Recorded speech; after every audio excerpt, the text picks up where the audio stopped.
مرحبا وأهلا بكم في برنامج داخل واشنطن. معكم مضيفكم روبرت ساتلوف. على مر القرون قدم الحكومات نصائح كثيرة للدبلوماسيين. قال الفيلسوف الصيني سان تسو: يكمن فن الحرب الفائق في إخضاع العدو دون قتال. ولكن لتحقيق النجاح من النافع الاستماع إلى نصيحة الرئيس الأمريكي ثيودور روزفلت: تحدث بهدوء ولكن أحمل عصا غليظة. في الشرق الأوسط تراوح الدبلوماسيون الأمريكيون بين هاتين السياستين: الحديث الحلو والاستعراض العضلات لعقود. خلال ذلك الوقت تغير الشرق الأوسط تغيرا عميقا. هل تغيرت الدبلوماسية الأمريكية بدورها؟ هل نقود التغيرات أم نبدي رد فعل عليها؟ هل يملك دبلوماسيونا المهارات والأدوات لحماية المصالح الأمريكية في القرن الحادي والعشرين ولا سيما في الشرق الأوسط المتقلب؟ لمناقشة عمله بالدبلوماسية الأمريكية في الشرق الأوسط والتغيرات التي شهدها على مر 40 عاما الماضية، يسرني أن أرحب بأستاذ سياسات الشرق الأوسط في جامعة جورج واشنطن السفير السابق إدوارد غني.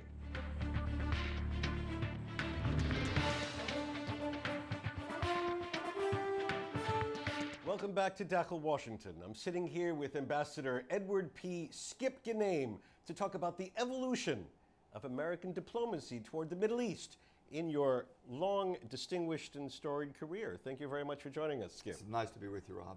So, just from the outset, how does a nice guy from Georgia get involved in the Middle East thousands of miles away? You know, I had a teacher when I was in junior high, actually, who really inspired me to go into the Foreign Service. And being from Southwest Georgia, I knew nothing about that, of course. And my mother was a teacher, history, geography, and I got interested in the Middle East very early in my life. And if I remember correctly, your first engagement in the Middle East was at American University of Cairo? That's true, indeed, and not a terribly good year, 1966, 67. And I learned that year, of course, with the 67 June War, that if you wish like students, oh, I'd love not to have to take my final exams. Well, I didn't get to take my final exams. I didn't get credit for courses that semester. Not a good idea.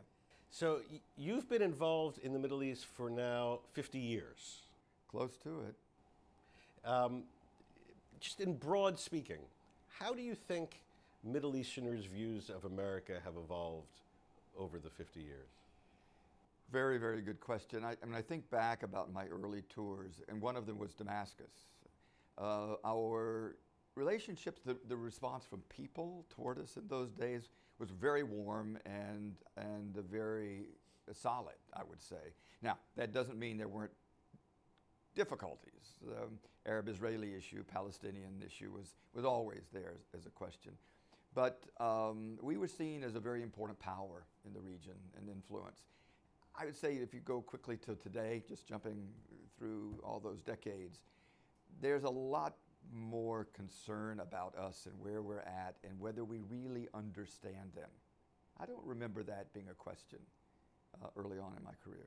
So are you implying that Middle Easterners thought we understood them better 50 years ago than today? I think they were simply willing to conclude that, yes, that there were a number of very prominent American diplomats in the region who then served over time, who had a lot of respect, who had a place in the minds and hearts of lots of people in the Middle East. And I think, again, the people in the region believed that Washington understood them. And while they didn't always agree with policies, there was a very positive feeling toward Americans in general.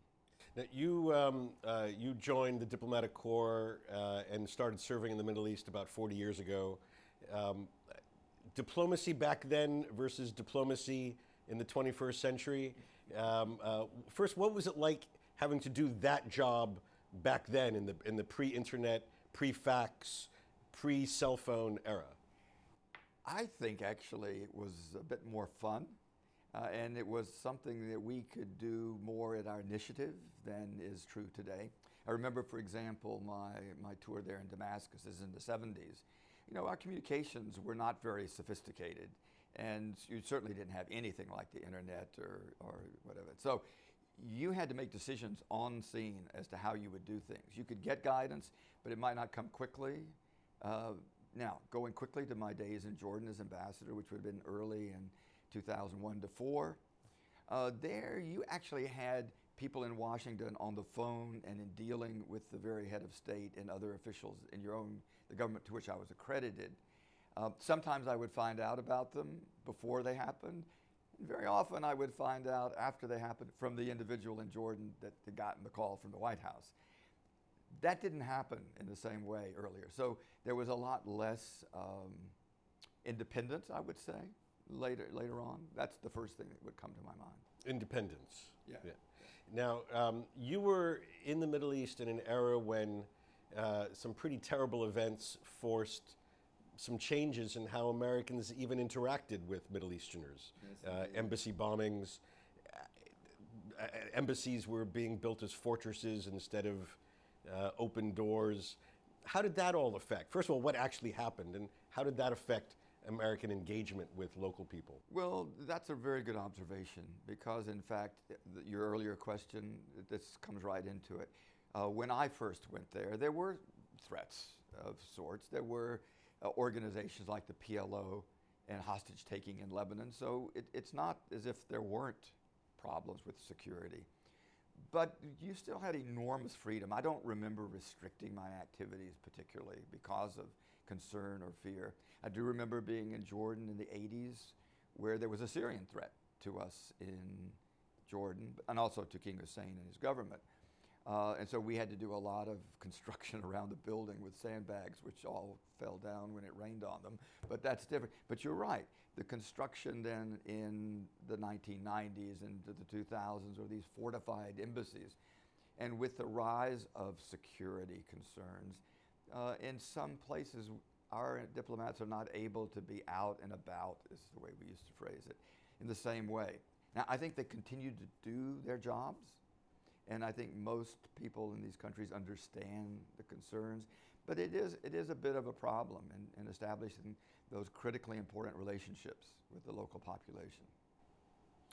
And over the course of your career, the scope of people that are I don't want to say target, but that you want to understand more, I would imagine that expanded hugely over time. I mean, in the old days, maybe just a leader or two or his family, and now there's so many different people that matter. Very, very definitely true. And in most of the countries, particularly in the Gulf countries, people are far more into what's going on in the world and through global communications, through the variety of different ways they follow information.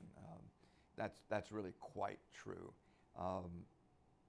In my last tour in Jordan, though I think Jordan may have been an exception even in the early days, because they always watched the politics in Israel, for example. I was always hesitant in Jordan sometimes to talk about the Israeli Knesset, because the Jordanians I would talk to would know the name of every single member, where they came from, and what they'd said on almost every single subject. But that wouldn't have been true in most countries in the region in the 70s and 80s. And as you said, it's very different now. So you do need to reach out far broader part of the population than you would have earlier. And have embassies kept up with this growth of communication and in terms of staffing and capabilities and outreach? There's certainly a far bigger focus on public diplomacy in the last decade than earlier, no doubt about that. And in several of the countries, the initiative of the ambassador and the post, with the support of the Department of State, I should add, it has been to go into this social media area and try to have their various sites and all and respond. In fact, the Secretaries of State in the recent years, going back to Powell at least, I know, have set up systems where they answer Twitter and other types of communications in a way to touch the younger generation and that generation that would be using that form of communication now. And I mean, given your experience, what is these days with all the different ways American officials connect with people abroad, what is the unique value added of an ambassador? I mean, what can an ambassador do that Secretary of State can't do on a video conference or a president through a tweet? What is the unique? Do we need them anymore? What's the value added? I would answer that emphatically yes. And the reason for that is that the diplomats on the ground, the ambassador you mentioned as a specific person, it is the personal relationships that he or she makes in the community, and that's true of the staff, the diplomats as well. That's a value added that phone calls from the White House or the Secretary of State to the Minister of Foreign Affairs just doesn't compensate for. Because I, as an ambassador, could go out and talk to people, can look at their face, I can then, over time, I have the access to do things in ways that a phone call doesn't do. Even a visit here, because there's always aftermath, there's always the follow-up that needs to be done. And that really depends on the relationships that the local embassy has with its community. Mm-hmm. And the term cable sounds so antiquated, sounds so quaint. Do ambassadors still write them? Yes, you're right. You're just talking to an old fogey here. Sorry, that's an idiom. But an older person who is used to using the word cables because that was the communication form, and it still exists.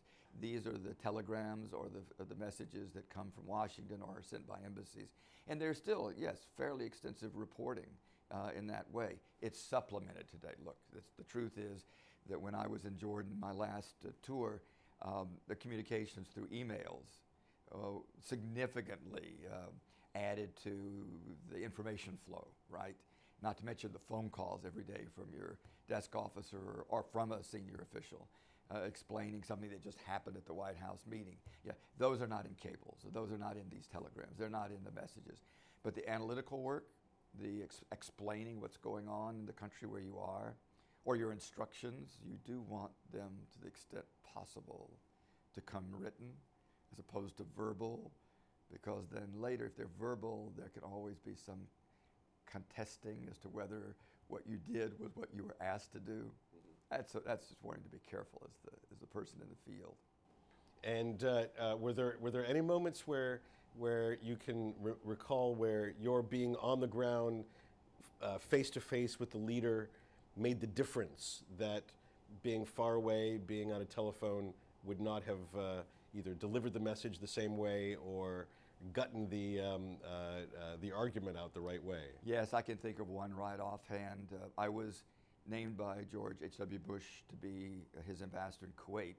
I didn't get there before the Iraqis, and so I ended up going to Saudi Arabia, where the Kuwaiti government was in exile. So my very first meeting with the emir is a case, an example of exactly what you're talking about.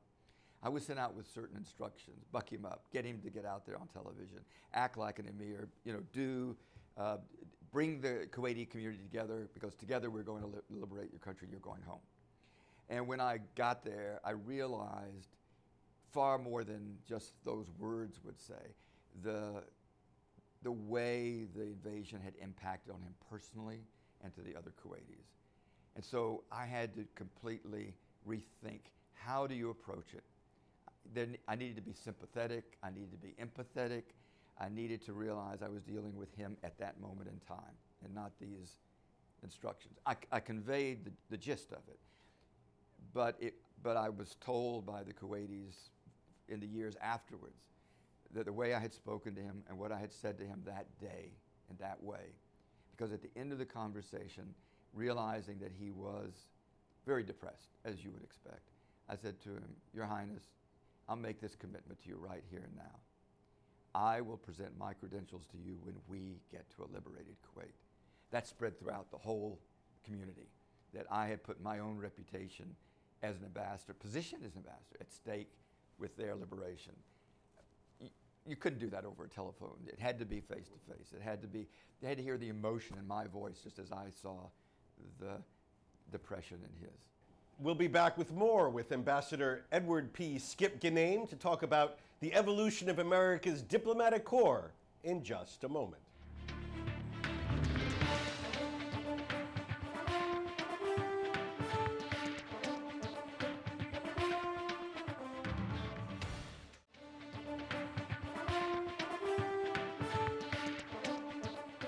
My guest today is Ambassador Edward Skip Ganame.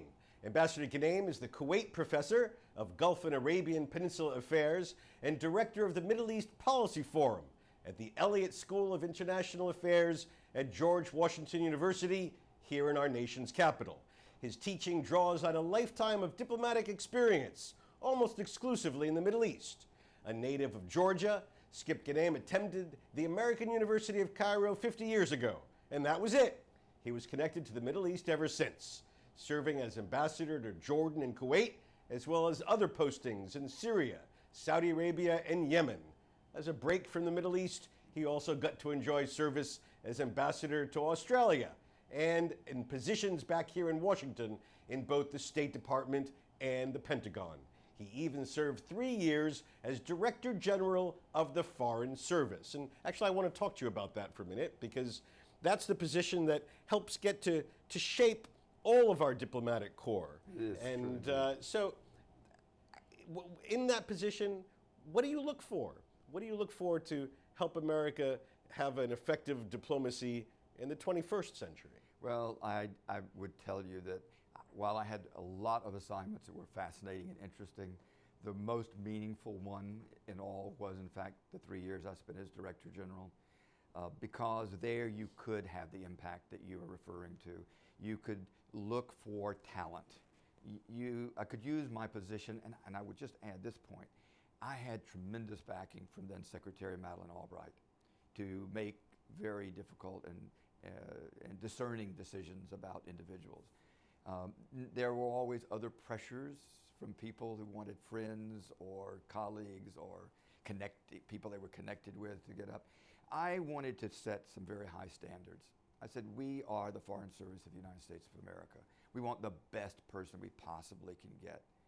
But we need them well-trained. We need them capable. So one of the things I worked on, for example, was to structure our language program.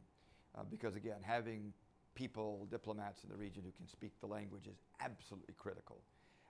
Going back to a question you asked me earlier, how are you effective in the field more than you are with a phone call? Well, if you're in the field and you can speak Arabic for the Middle East point of view, that communicates to the people you're talking with a real interest in them, right? So there were a lot of things. There was ethical questions. I was surprised that the need to emphasize good ethics.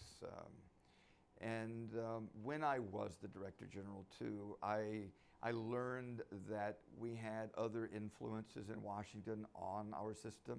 I'm specifically referring to the Congress and individual members of Congress who had biases toward different policies or issues, and that often impacted on people. And I was very conscious of that, and I tried in my capacity to always keep the people factor foremost in my decision making. To what extent is it important for America's diplomats, I guess the phrase is, to look like America? Gender, ethnicity, race, these factors. I think this is very, very important because we stand for something abroad, and these are for our ideals, and one of them is that we are a composite of ethnic, religious groups and whatsoever, and we should have them in our Foreign Service. This was actually written into legislation that established the Foreign Service of the United States. You do not need to have 1 day of a college education to become a Foreign Service officer. No. Specifically was not included as a criteria because we wanted any American who wanted to be in the diplomatic service to be able to apply and go through the process to come in. So we made a very big conscientious effort when I was Director General to bring in various ethnic groups that represent America to send them abroad. And we were succeeding. It's much better now, and I particularly think of women. That was a very difficult question in the 70s and into the 80s actually, so that when I became Director General in the late 90s, we were still dealing with the residue of court cases against us. But the numbers now are much, much better. I think of the Middle East, for example. We send a fair number of women out as ambassadors. Our current ambassador in the United Arab Emirates and Qatar are both women. We've had in Jordan as well. We've had women ambassadors in Kuwait. So I'm glad for that. And I never found in any of my dealings with governments in the region or with diplomats, foreign, that there was ever an issue with there being a woman or a man. A little bit challenging for the women sometimes in terms of social customs, but dealt with well. And the host governments always dealt with our ambassadors, regardless of their being female or male. Thank you very much, Ambassador Skip Ghanem, for joining us in Dakhel, Washington. It's a pleasure, Rob, being with you always. Thank you. بهذا نصل إلى نهاية هذه الحلقة من برنامج داخل واشنطن. إذا كانت لديكم أي استفسارات أو تعليقات حول هذه الحلقة وخاصة حول فعالية الدبلوماسية الأمريكية في بلدكم، أرجو أن تراسلوني مباشرة على عنوان البريد الإلكتروني التالي insidewashington@elhura.com. معكم روبرت ساتلوف. شكرا لكم وإلى اللقاء.